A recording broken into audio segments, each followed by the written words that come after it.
I used to believe in us. Not just in the way people talk about love casually, but in the deep, bone-level kind of belief. The kind that doesn't question. The kind that sees a future and walks toward it without flinching.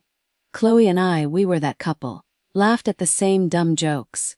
Adopted a dog before we bought a house. Even our arguments felt like practice for growing old together. But no one tells you how love can rot quietly. How it doesn't explode, it seeps through the cracks you didn't know were there. And by the time you smell the smoke, the whole house is already ash. It started 6 months ago. The shifts were small, too small to panic over. Late nights at work, new responsibilities. I was proud of her. I told her to go for it. I was proud. Until I wasn't sure who she was working so hard for.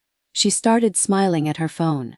Not in the way you smile when your mom sends a cute meme. In the way you smile when someone makes you feel seen. I caught glimpses. The name Daniel started showing up more. At first, it was casual. Helpful coworker. Good at presentations. I didn't ask questions, because I trusted her. Because I didn't want to be that guy. Then came the Target run. She put on makeup, winged eyeliner and everything, for a 5-minute errand. When I asked who she was trying to impress, she just laughed, kissed my cheek, and said, "Don't be silly." But it didn't feel silly. It felt like she was already gone. One night, her phone buzzed on the counter while she was showering. I didn't mean to look. I really didn't. But curiosity doesn't knock, it breaks in. A message from Daniel, last night. Wow, 3 words. That's all it took to break my ribs without touching me. I didn't read more. Didn't need to. Sometimes you just know. You feel it in the way your hands shake for no reason. In how the silence suddenly sounds accusatory. 4 days later, I left work early. Picked up her favorite takeout. Told myself it was spontaneous, but deep down I knew. I was walking toward a truth I didn't want, but couldn't ignore anymore. Her office had glass walls. You could see everything, even the things you wish you hadn't. I found her in a back room with him. Not kissing, but close, too close. His hand grazed hers. She tilted her head the way she used to with me. Soft, intimate. Like the world faded when he talked. She didn't see me right away, but when she did, her eyes widened. Not in guilt. In panic. That's what broke me. Not what they were doing, but how afraid she looked when she saw me. I didn't say a word. Just walked out. Drove around for hours, numb. The kind of numb where your skin doesn't feel like yours anymore. My phone blew up, her name flashing again and again. But I wasn't ready to hear lies softened by tears. When I finally came home, she was on the couch, crying, red-eyed and rehearsed. She opened her mouth to explain, started with the classic, "It's not what it looked like." And I almost laughed. Almost. I told her to stop. Locked myself in the bedroom. Listened to her cry through the door. Felt nothing. No rage. No heartbreak. Just quiet. And that terrified me the most. The next morning, she didn't go to work. Neither did I. She followed me into the kitchen, begging for a chance to explain. So I let her. She said it wasn't physical. That it was emotional. That she felt alone. That I'd pulled away first. And maybe I did. Maybe I stopped asking how her day was. Maybe I got too tired, too familiar, too married. But I never handed my heart to someone else. I told her emotional cheating is still cheating. She didn't argue. She just nodded, crying, saying she didn't know how it happened, only that it did. She asked if I was going to leave. And I didn't know. How do you leave someone you still love? How do you stay with someone who broke the most sacred part of you? That week, I stayed with my brother. I needed space to feel what I was really feeling. Not just the pain, but the weight of every almost, every maybe. Every time I shrugged off what I should have seen. My brother said something I'll never forget. You're not choosing between love and hate. You're choosing between what hurts and what heals. I kept thinking about the slow death of our love. The silent dinners, the mornings with no goodbye, the way her phone became more familiar than I was. Eventually we met up, neutral ground, no yelling, just 2 ghosts trying to make sense of what killed them. She asked if we could try again. Therapy, honesty, rebuilding. I thought about it, I really did. But every version of that future came with shadows. I didn't want to check her phone. Didn't want to wonder when her smile wasn't mine. That kind of love feels like prison. And I wanted peace more than I wanted her. So I told her the truth, that I didn't stop loving her. But I finally started loving myself more. That goodbye wasn't punishment, it was protection. She nodded, whispered, "No drama. No last-minute begging. Just two people ending." I walked away. Not because I gave up, but because I deserved a version of love that didn't come with apology. And in that quiet, that big, scary, beautiful quiet, I breathed. For the first time in months. I was honest, hurt, yes, but finally honest. The days after walking away felt surreal. Like my life had been stripped of color. Everything was muted. Coffee tasted different. The dog looked confused. Kept sniffing around the house like he was looking for the version of us that used to live there. I slept on my brother's couch. It creaked every time I turned, but at least the silence there wasn't heavy. It was just quiet, no tension, no pretending.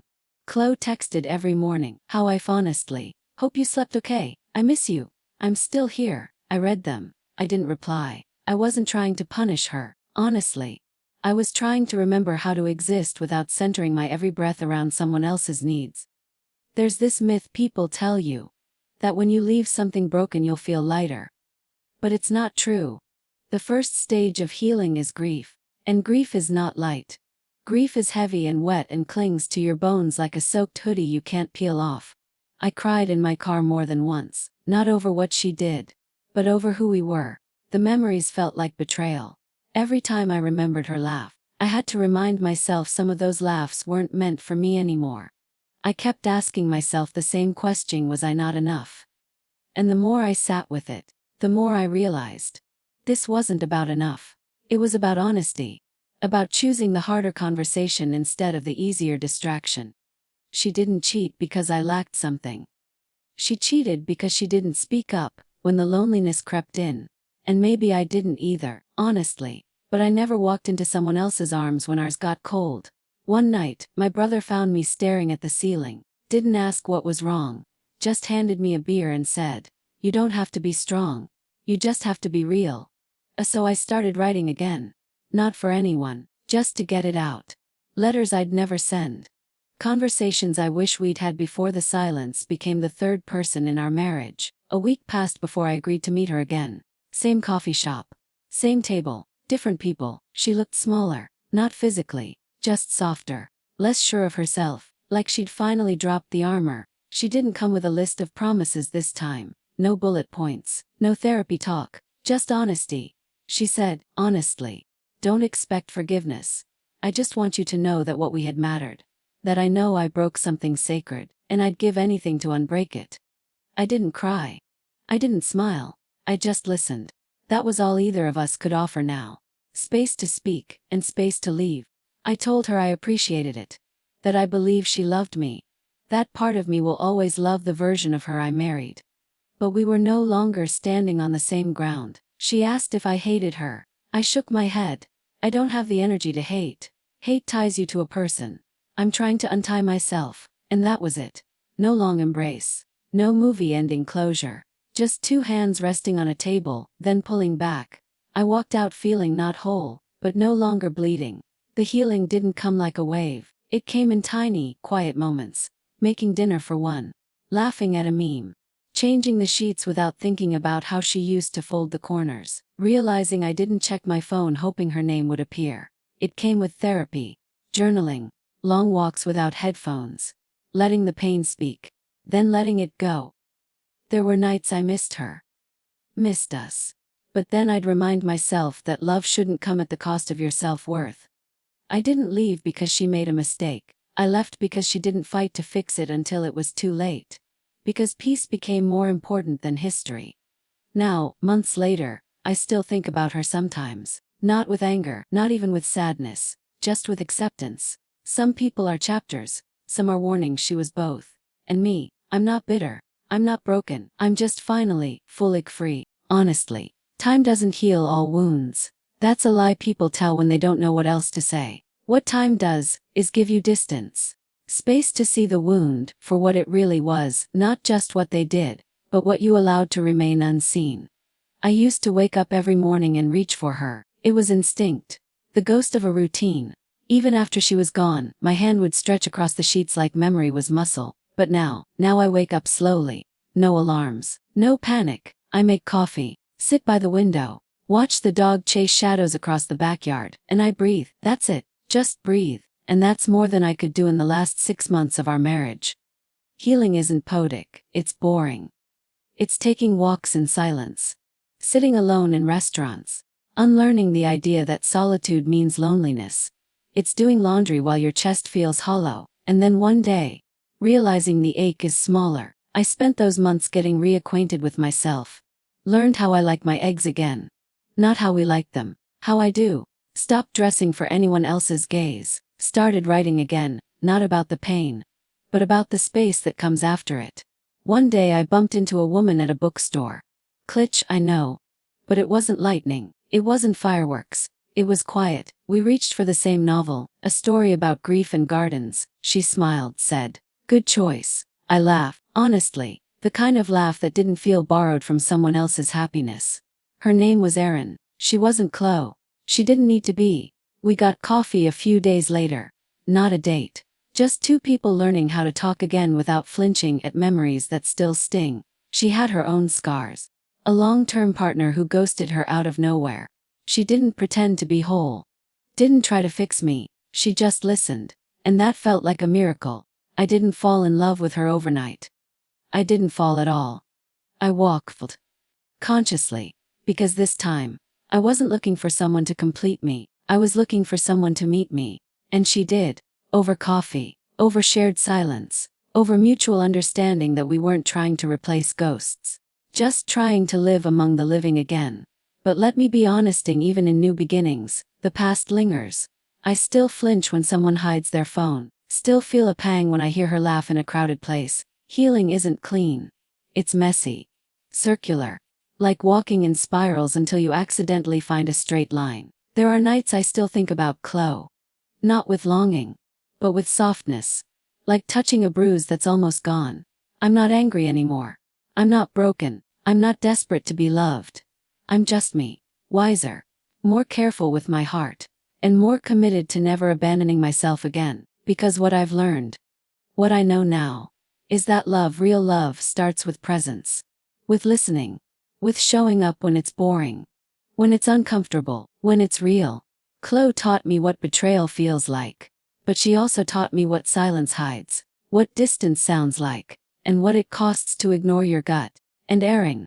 Well, she's teaching me what it means to be chosen gently. To be seen without performance. To be loved without punishment. So here I am. Drinking coffee at 8 a.m. Dog curled up by my feet. Sunlight creeping across the kitchen floor. Not waiting for the past to knock.